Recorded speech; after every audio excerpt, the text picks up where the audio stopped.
आज की इस लेक्चर में हम दो टर्मिनोलॉजी को डिस्कस करेंगे जो कि है इंट्रासेल्यूलर और इंटरसेल्यूलर। इन दो टर्मिनोलॉजी को हम डिस्कस करेंगे कि इनमें क्या क्या डिफरेंस है और यह किसे कहते हैं। तो चलिए स्टार्ट करते हैं। ठीक हो गया। अच्छा, इंट्रासेल्यूलर अगर हम इस वर्ड को देखें तो ये हमारे पास दो मीनिंग देते हैं। इंट्रा मतलब विद इन और सेल्यूलर मतलब सेल। विद इन सेल मतलब एक चीज़ है। ठीक हो गया।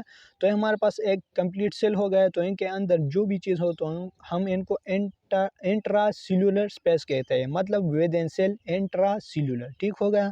अगर हम देखें इंटरसेल्यूलर तो ये हमारे पास दो मीनिंग देता है। इंटर मतलब बिटवीन और सेल्यूलर मतलब सेल। ठीक हो गया। अच्छा, इंटरसेल्यूलर मतलब between cell, in between cell. ठीक हो गया। तो ये हमारे पास दो सेल हो गए तो इनके दरमियान जो स्पेस है तो इनको हम इंटरसेल्यूलर स्पेस कहते हैं। इंट्रासेल्यूलर इन सेल मतलब इनसाइड सेल, और इंटरसेल्यूलर बिटवीन सेल जो भी स्पेस है तो हम इनको इंटरसेल्यूलर स्पेस कहते हैं। ठीक होगा। अच्छा, ये टर्मिनोलॉजी हमारे पास बहुत जगह यूज़ होता है, इंट्रा और इंटर। तो अगर हम देखें केमिस्ट्री में हमारे पास इंटर मॉलिक्यूलर फोर्सेस। ठीक हो गया। और यह है इंट्रा मॉलिक्यूलर फोर्सेस। तो इंटर मॉलिक्यूलर फोर्सेस मतलब बिटवीन बिटवीन मॉलिक्यूल हमारे पास जो फोर्स हमारे पास प्रेजेंट होता है तो इनको हम इंटर मॉलिक्यूलर फोर्स कहते हैं।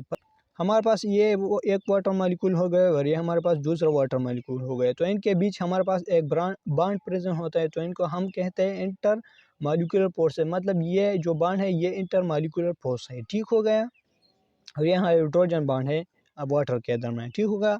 अगर हम इंट्रा मॉलिक्यूलर फोर्स की बात करें तो हमारे पास H2O एक मॉलिक्यूल है। तो इन बिटवीन मतलब इन मॉलिक्यूल मतलब एक मॉलिक्यूल की बात करते हैं, इधर हमने दो तीन मॉलिक्यूल की बात कर दी। ठीक हो गया। इसके साथ हमारे पास भी मॉलिक्यूल अटैच हो सकते हैं वाटर के। ठीक हो गया।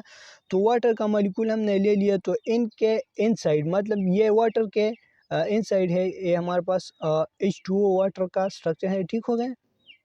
तो OH के दरमियान एक बॉन्ड है, ये हमारे पास इंट्रा मॉलिक्यूलर फोर्स है। ठीक हो गया।